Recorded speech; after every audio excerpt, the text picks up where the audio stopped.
ishuri ryagende ko yatinzera mu gitondo aba ko mutari kuvuga yego ni karibu murana hari mbega turahari muraho neza murashima Imana yego wakwicara nagatebe karahari mu masandire se katari kuvuga yagiye mu gitondo ntabwo yagaruka mu mudamu ariko uzaho yagiye nzaho yagiye ariko ntabwo yaza ariko mbaza akazi kamubanye kanini ubuze ko nashakaga umushyo nengeye guhata ibirayi nkawe usige urugero akazi kuri kubyibura kugiki nawe urabyibushye kandi umugore arabyibushye nta kibazo akumbuye iminsi ni kugukunda cyane cyane rwose urukunkundira iki ubwiza bwawe nawe rero amva rwose n'umugore wawe ni mwiza ahubwo njye nshaka umushyo bari ujya kumva ubundi ntaje cyangwa nza kuza kugaruka mu masanire yawe wabaye gute se masanire ze ngiye ntabwo mari ngaho rero ujya kumva nyine ariko ndikumva na ugukunda cyane pe urukunkunda cyane se wakunze mama Sandrine ntacyo bigutwaye Sandrine se ko yananiye ko nta kigenda nuko abagabo b'iminsi mwabaye ntacyo twabaye iki muya mujya mugira kunyurwa nawe araha ubwo se ntabwo tunyuzwe nawe wanyuka wawe uri kunyurwa ntabwo wambwira gutya amaye kubera iki ubundi umugore wa mbere aba ari uwa mbere ugomba kumva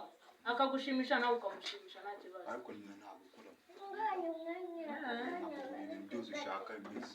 byose ushaka se wangura n'ibiki udukweto twiza mbese ariko ageze icyo umarira ingwa se ko dukweto twiza n'ibirenge byiza se ubu ewe ariko ntukagira ubwoba mwese muri ntabwo uzi ko mbifite bimaje gusaza rikajyana biboneye imyaka myinshi yaba n'iki kimaze kukibona nk'imyaka 6 urabona ko kitakiri gishyashya habito cyaracuye cyarashaje icyo uzangura kizasumba iki kizasumba iki nzakugura cyari kigura 30 bada 30 ubashya kubishaka wabona umuntu abeshe kandi ndi kubyumva urambeshera rwose uzagura icya 30 n'inkweto nziza umugore wawe atagifite imyenda mama Sandrine afite si myinshi cya 30 myinshi cyane ahubwo uyu nabaye nagwaye nabwo yakuzura igikapu yewe ntacyo namubona ndakumbuye pe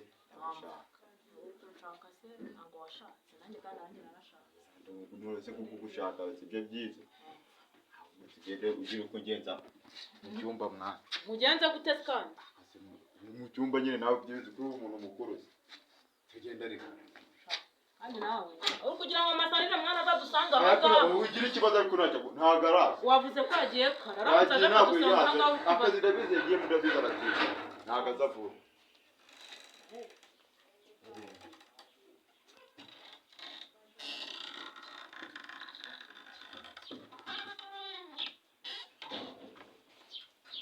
ariko se kutari koza mata inkweto uze isi nyine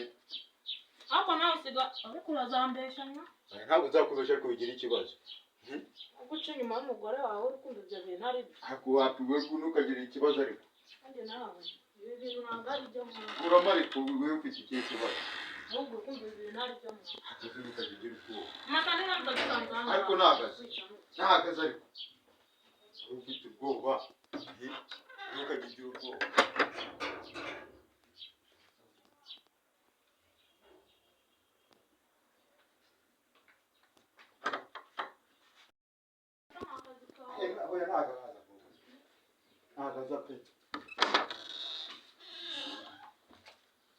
Ngiri wabaha mugabo yagera umusiza harakumva atari umugabo niwe kumva neza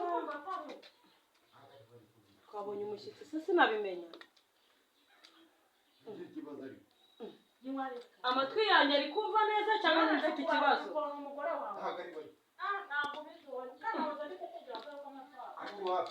baba bana we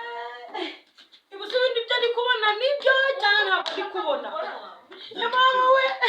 oya ntabwo muri bunyire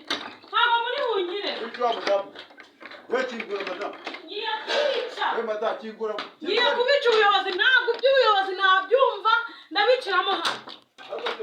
mukingure ariko cyangwa ajya guhuruza abaturanyi mukingure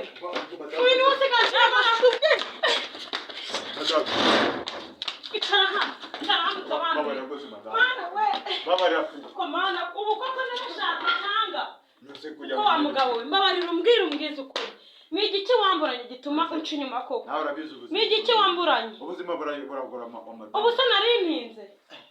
basi iyo usanga aho narindi ikibazo wari ufite ukagikemura ntabwo wagiye ugatinda unagiye kuba mu gitondo saa 11 akaba yishyigiye saa 9 komana ntabwo nawe ndibake hano abagabo murinda shima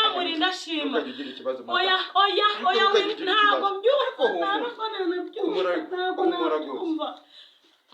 ntabwo ubu amashuka yanjye niyo mwahoze mukoreramo none se mashuka nagura sabune amasabune sigahari amasabune se niyo kibazo arahari rwose ndebera ahubwo wigira ikibazo ndebera ahubwo nibagiye no gufunga ibipesi ihangane rwose mada ibyo bibaho rwose ariko buriya koko mama mu buzima mama Honorine niwe wankorera biriya naramwizeye ngo ni inshuti yanjye none se inshuti yawe hari ikibazo aho utari igomba mbasanze mu biki se mbasanze mu biki nawe watinze buriya mwari muri kuganirira mu nzu nari meze nabi pe ariko byumva cyakora nta n'icyo nanavuga ubwo ndumiwe gusa Imana ibafashe rwose ntabwo nzongera mbabarira pe ntabwo uzongera gusa ni ubwa mbere ubikoze ni ubwa mbere pe ubwa mbere umuntu akora ibintu nka biriya ese biriya kuko ari ikibazo kirimo madamu oya wimbeshe nta nubwo nanakubabarira mbabarira rwose pfukameze basi musabe oya ubwo umugore nyine wabonye n'uriya nta kibazo nose ntabwo nshaka ntabwo mbyumva sindaguca inyuma n'umunsi wa rimwe ariko urabinkoreye umva sinashobora kubana n'umugabo uca inyuma ngewe ndigendeye ntabwo naguma kubana ukagenda gutyo madamu ufata ibyanjye nigende ariko ntabwo wansiga ariko ntabwo byakunda umva oya ndigendeye pe ndanze ndarusenye koko ntabwo nabivamo ubu se nzabigenza ute ntabwo bindeba ihangane pe ntabwo nabivamo akihangane madamu oya ihangane mbabarira nigendere madamu umugore mwiza mana yanjye mama Honorine se nzamukoraho kandi